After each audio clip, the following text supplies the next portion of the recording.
Ganito lang pala yung tamang paraan para makapagluto tayo ng sobrang lambot na chicken feet. Napakamura nga lang ng chicken feet kaya 2 kilo na yung binili ko. Masarap kasi ito ipang ulam at ipang pulutan. Hugasan nga lang natin ito mabuti kahit nahugasan na ito sa palengke at tanggalin din natin itong mga kuko. Pakuluan lang muna natin ito ng 20 minutes at lagyan na din natin ng mga pampalasang sibuyas, dahon ng laurel, paminta at luya. Habang hinihintay ko namang kumuluyan, naisipan ko na din gumawa ng barbecue sauce. Dito sa food processor, magiling lang tayo dito ng 3 bawang at 3 din na sibuyas. Kailangan kasi pinong-pino to. Maglalagay din tayo dito ng ketchup, toyo at suka. Huwag kayong mag-alala dahil ilalagay ko yung exact measurement dyan para mabilis yung masunda. Ito naman yung nilalagay ko para maglasang barbecue. Mas tipid at syempre lasang-lasa na barbecue talaga. Ito yung barbecue powder na nilalagay sa mga french fries. Nabili ko to sa palengke namin pero kung wala kayong mahanap, sige ilalagay ko yung shop link nito dito sa comment section dahil ito yung brand na masarap. Naglagay din ako dito ng sugar, paminta at 2 cup ng tubig.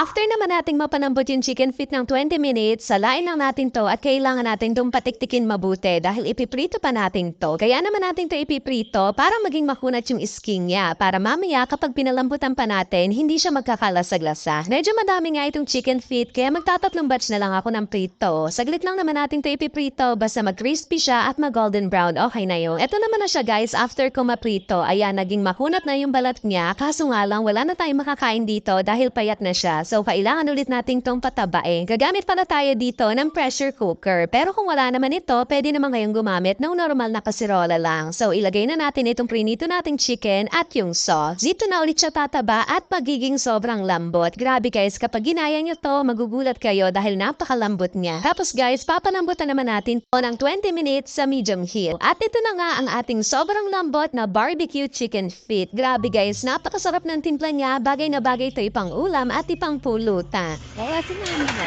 yung na, pantutulog.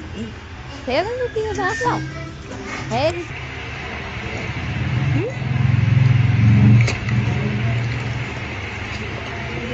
Ako lambot.